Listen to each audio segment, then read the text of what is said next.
En la clase de hoy vamos a hablar sobre motricidad, fundamentalmente sobre la vía piramidal y las vías extrapiramidales y otros aspectos que tienen que ver con el sistema motor.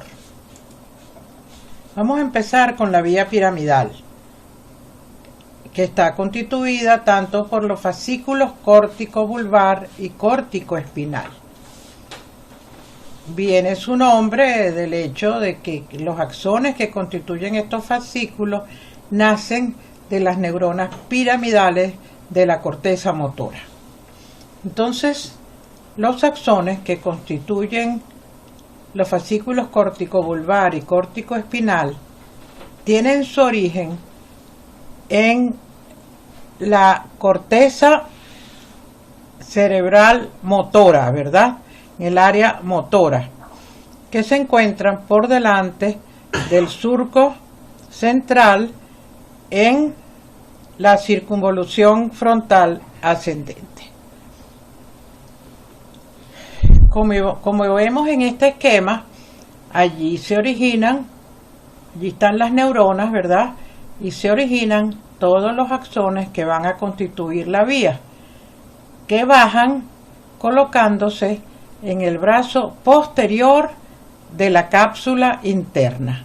Fíjense que aquí tenemos fibras sensoriales, aquí tenemos otro tipo de fibras de comunicación con corteza, y este pedazo que está aquí en el brazo posterior de la cápsula interna se refiere a los fascículos piramidales. ¿Ok? Entonces, bajan por la cápsula interna, se sitúan en el pedúnculo del mesencéfalo, ¿verdad? Y allí vemos cómo se empiezan a desprender los axones que van a ir a los núcleos de los pares craneales, en este caso aquellos que tienen que ver con la motricidad ocular, 3, 4 y 6, ¿verdad? Están a diferentes niveles, no están todos junticos, ya eso ustedes lo aprendieron, pero el gráfico así lo señala. Seguimos bajando y vemos cómo se desprenden los axones que van al núcleo motor del trigémino y al núcleo motor del séptimo par. Recuerden que estas regiones, la región de la cara, obtiene una gran inervación, ¿ok? Y el fascículo córtico-vulvar termina cuando en el bulbo terminan los axones que van a los núcleos de los pares 9, 10, 11 y 12. Mientras tanto, el córtico espinal, es decir, el que va en dirección a médula espinal, sigue bajando, y en el bulbo la mayor parte de los axones cruzan la línea media. Es lo que conocemos como la decusación de las pirámides. Aquí en este dibujo de Netter es algo que se puede observar macroscópicamente, el sitio donde cruzan de un lado a otro los axones. Estamos entonces siguiendo unos axones que se originaron, tienen sus cuerpos celulares, los cuerpos neuronales que lo mantienen metabólicamente, han bajado por todo el tallo y ya van llegando a la médula. De acuerdo al sitio donde van a terminar, pues van a ser más largos, más cortos. Si van hasta la médula lumbar, pues son un axón bastante largo, ¿verdad? Ok. De las fibras que componen la vía piramidal, 90% son mielinizadas. Tienen mielina que favorece la transmisión del impulso. Solamente un cuarto de la cantidad de fibras que la componen van a formar el fascículo piramidal directo. O sea que son mucho más las que cruzan la línea media que las que se quedan del mismo lado. Y de las que cruzan en el bulbo, 50 se quedan en el bulbo formando el fascículo corticobulbar y 50% van a la médula como fascículo corticoespinal cruzado. Ahora, ¿cuáles son esos cuerpos neuronales donde se origina la vía piramidal? Esos cuerpos neuronales, estas células piramidales, están en la capa número 5 de la corteza, que ya ustedes estudiaron. Hay neuronas piramidales también en la capa 2, con su dendrita, ¿verdad?, que se proyecta hacia la superficie, sus dendritas basales y su axón. Aquí está con una tinción especial que se llama tinción de Golgi, y no crean que es que esta celulita está allí solita y no tiene nada alrededor.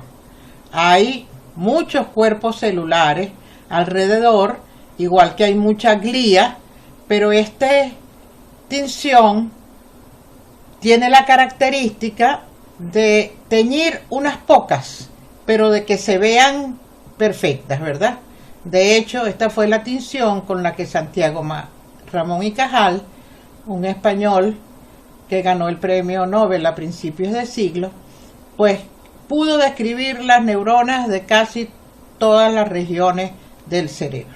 Entonces fíjense qué bonito el cuerpo piramidal de la neurona, la dendrita apical que va a la superficie, las demás dendritas y el axón mucho más fino que va hacia el interior del cerebro, buscando, ¿verdad?, salir a otras regiones.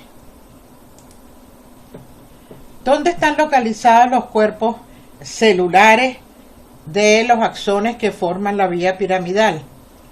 Este dibujo nos muestra de una manera muy dramática, vamos a decirlo así, cómo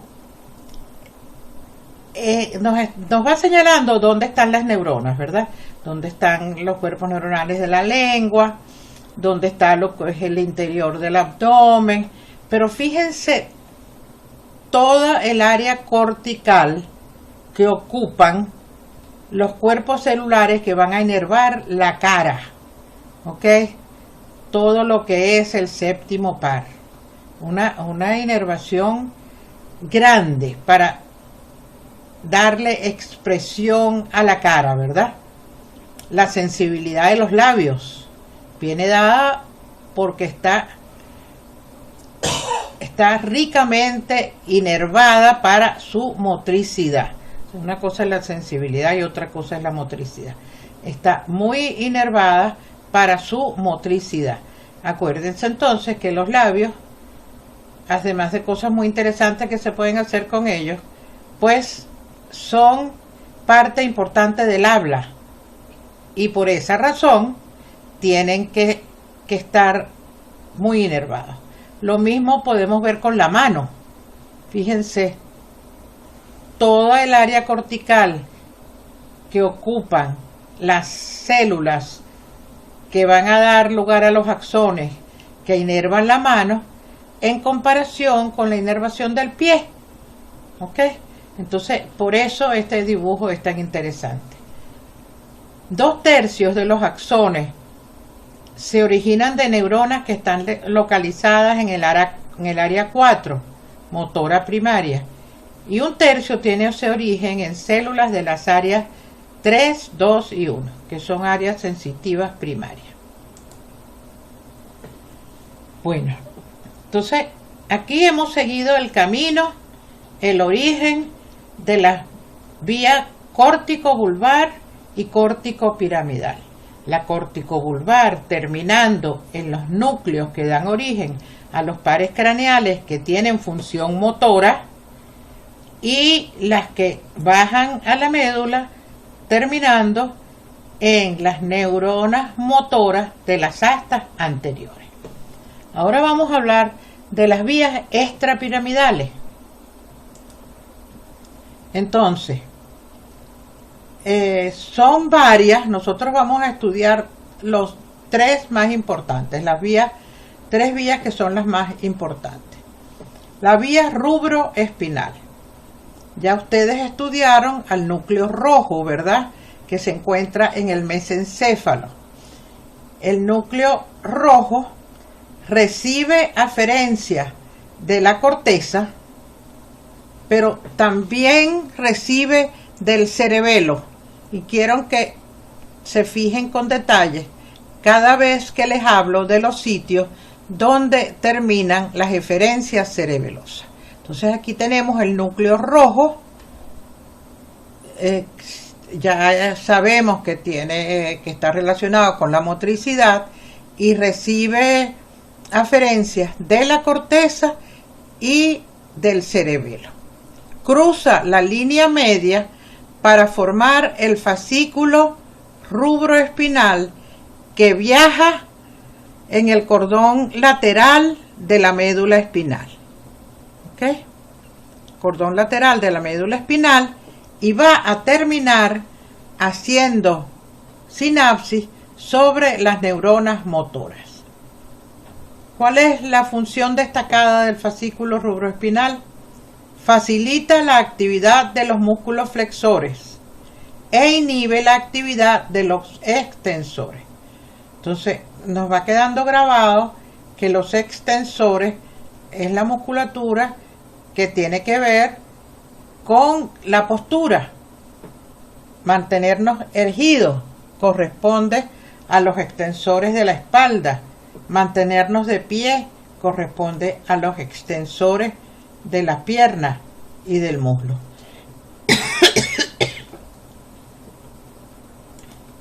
La segunda vía extrapiramidal que vamos a estudiar es la vía vestíbulo-espinal. Ustedes estudiaron el octavo par, ¿verdad? Estudiaron los núcleos vestibulares en la protuberancia y vamos a ver que la vía vestíbulo-espinal se origina en el núcleo vestibular externo. Pero ¿quién se comunica con el núcleo vestibular externo?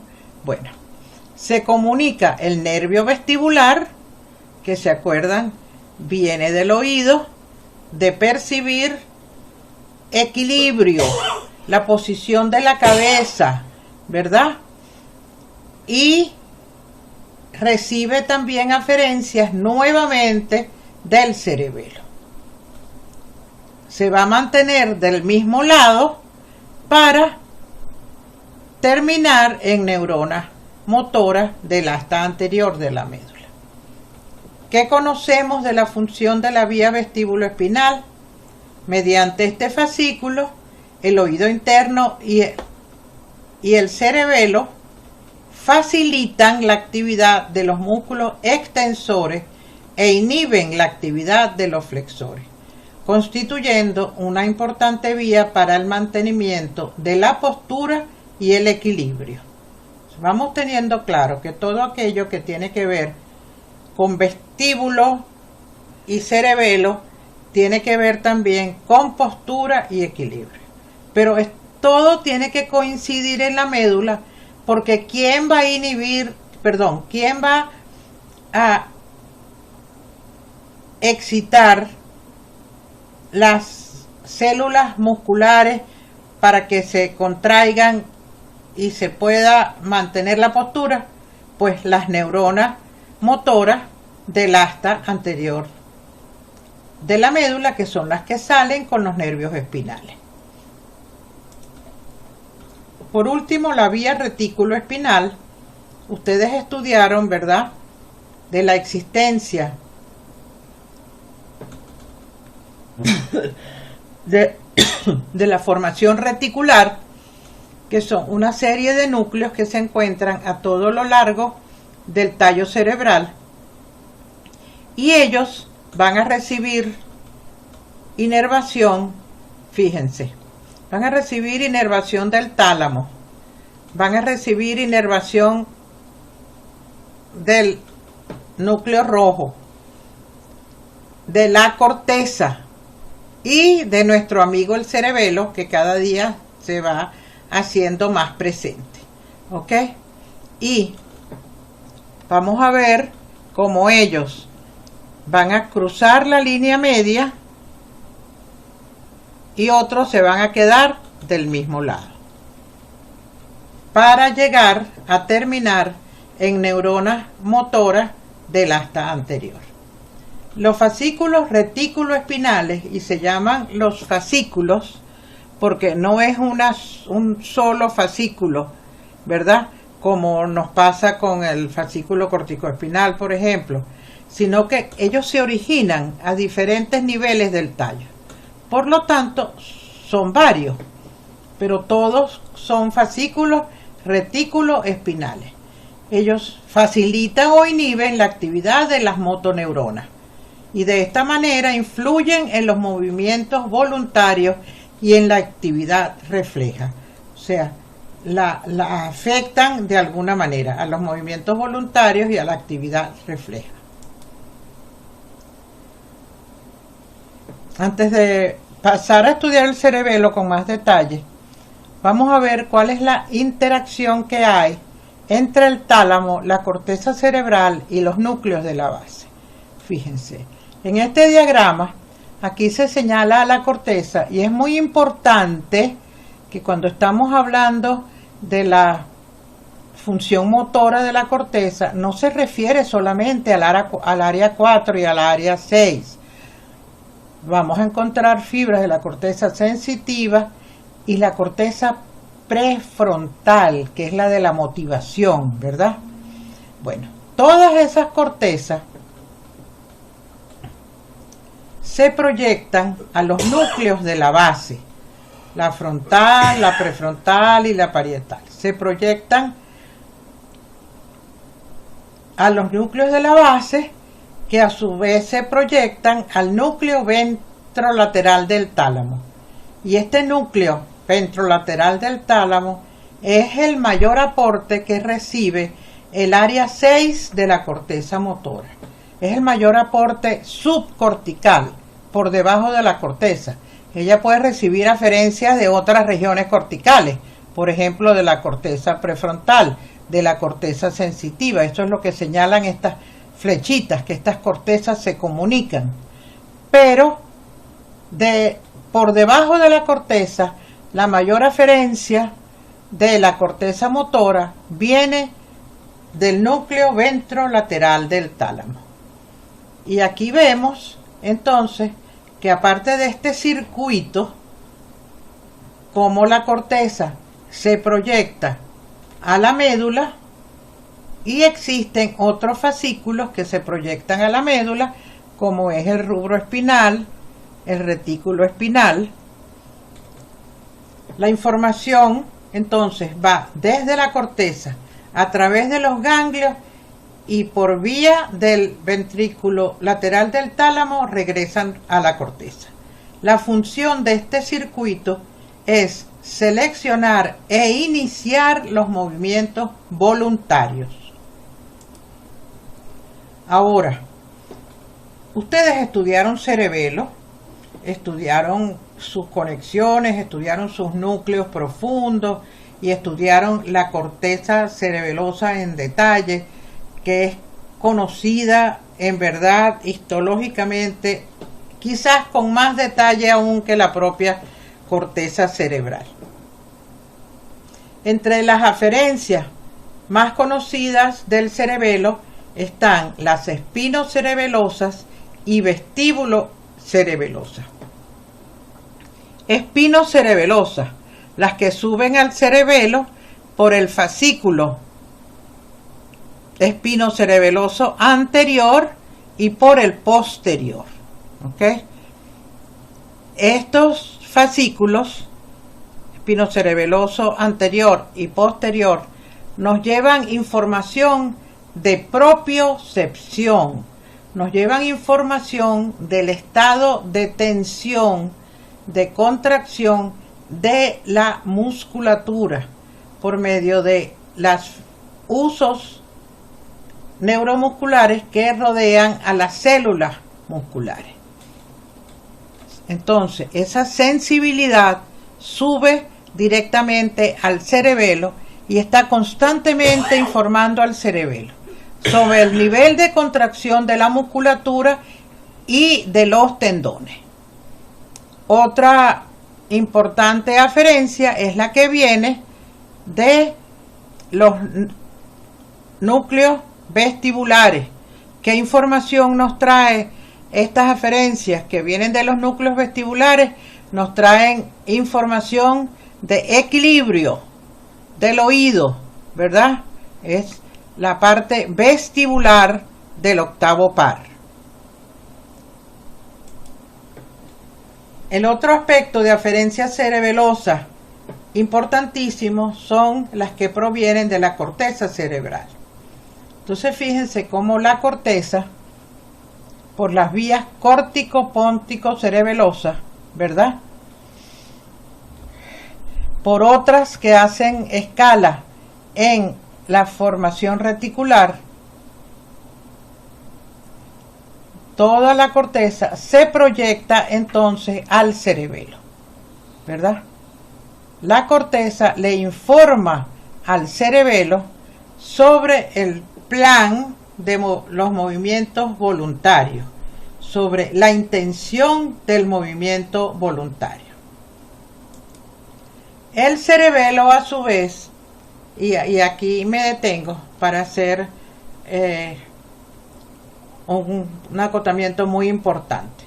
Ahora ustedes van a ver, el cerebelo envía sus referencias a las siguientes estructuras: corteza cerebral, núcleos rojos y núcleos vestibulares, tálamo y formación reticular.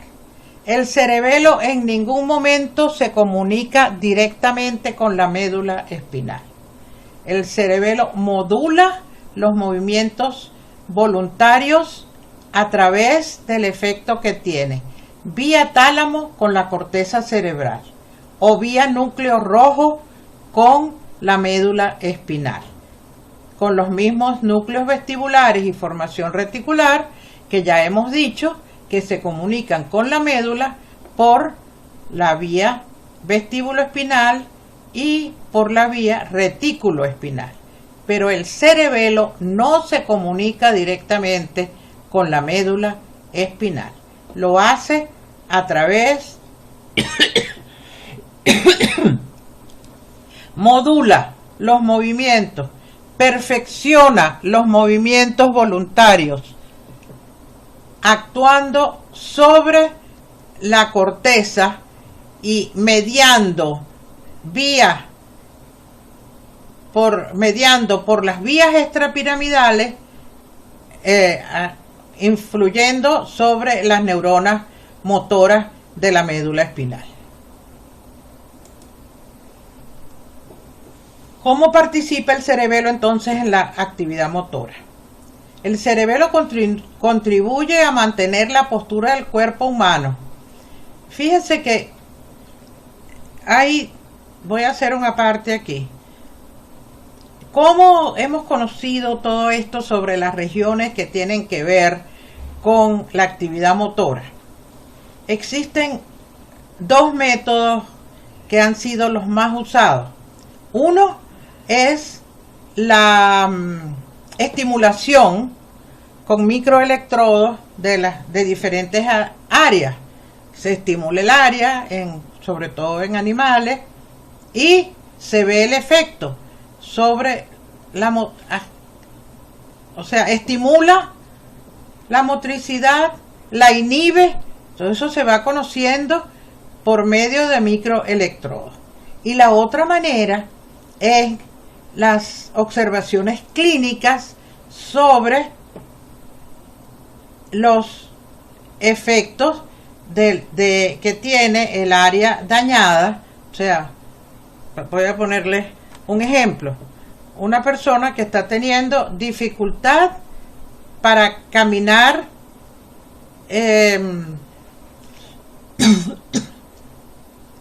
con propiedad, que de pronto se va para un lado, para el otro. Ok. Y entonces, cuando se hacen los exámenes que hoy son la rutina, una resonancia, una tomografía, se llega a la conclusión, por ejemplo, de que ha habido una obstrucción de irrigación en un área del cerebelo. Bueno, pero la primera señal la dieron los efectos gruesos, motores. Y así es como se ha ido estudiando en detalle la acción, la participación de las diferentes regiones en la motricidad. Volvemos al cerebelo, que contribuye a mantener la postura del cuerpo humano por medio de los fascículos que envía a la formación reticular y a los núcleos vestibulares. Son estas dos estructuras las que actúan sobre las motoneuronas del asta anterior para mantener el tono. ¿Cómo lo hace la formación reticular? Que recibe aferencia del cerebelo, lo hace por la vía retículo espinal. ¿Y los núcleos vestibulares cómo lo hacen? Por la vía vestíbulo espinal.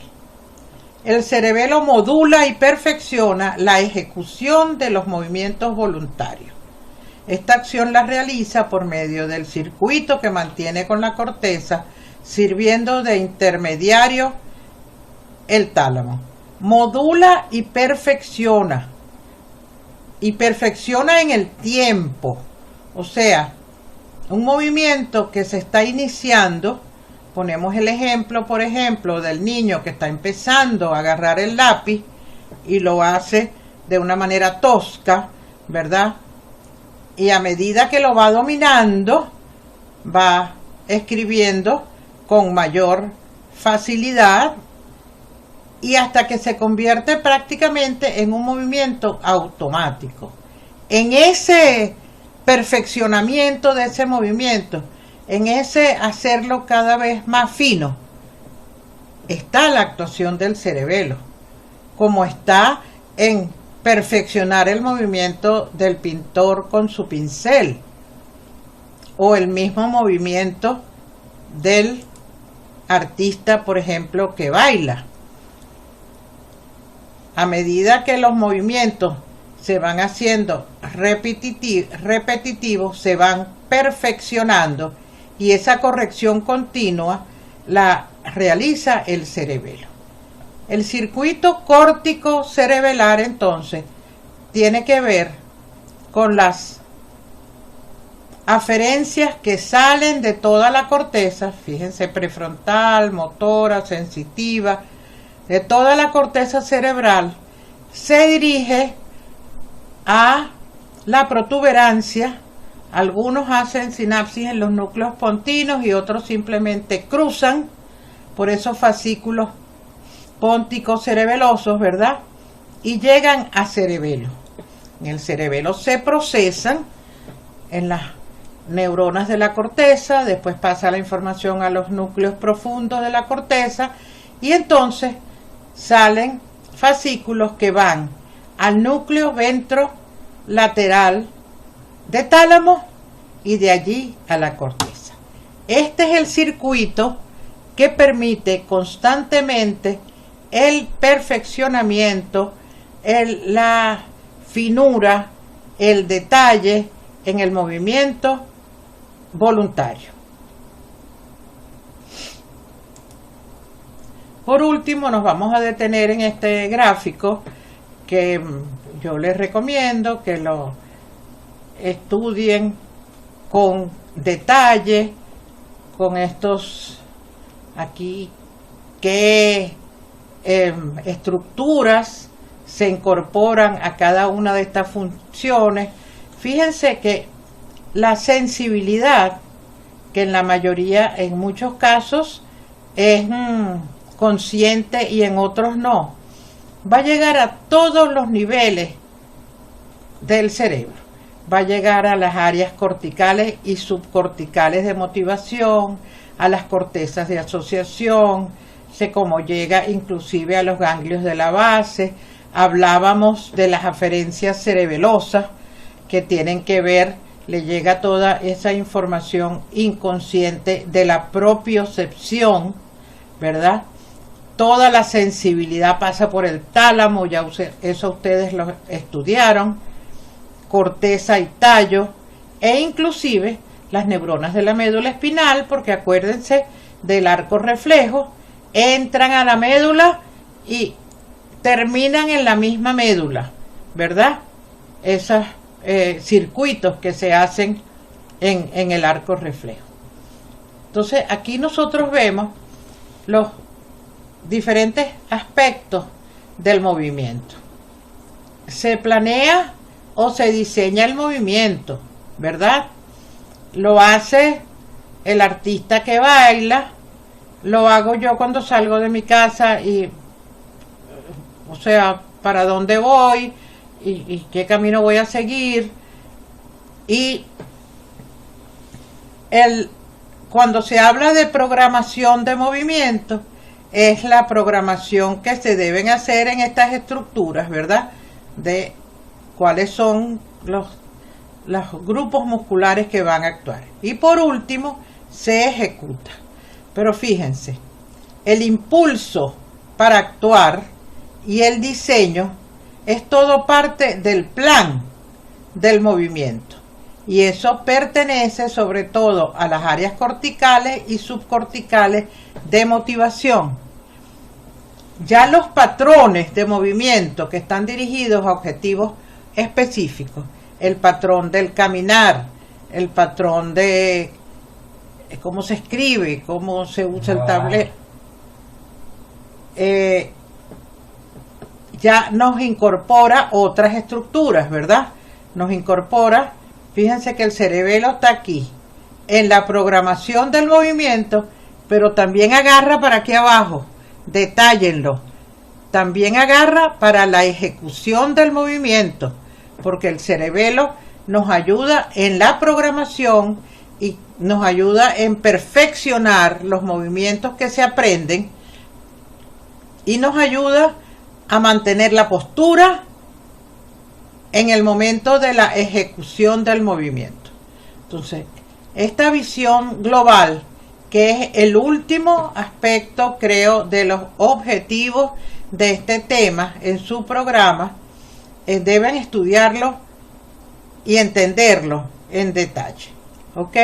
De las diferentes estructuras que tienen que ver, primero con el plan, después con la programación, que se amplían, y por último con la ejecución. Y es importante que vean cómo hay estructuras que participan de ambos aspectos, tanto de la programación como de la ejecución. Cerebelo, el tálamo, la corteza. Bueno, hasta aquí llegamos. Muchísimas gracias por su atención.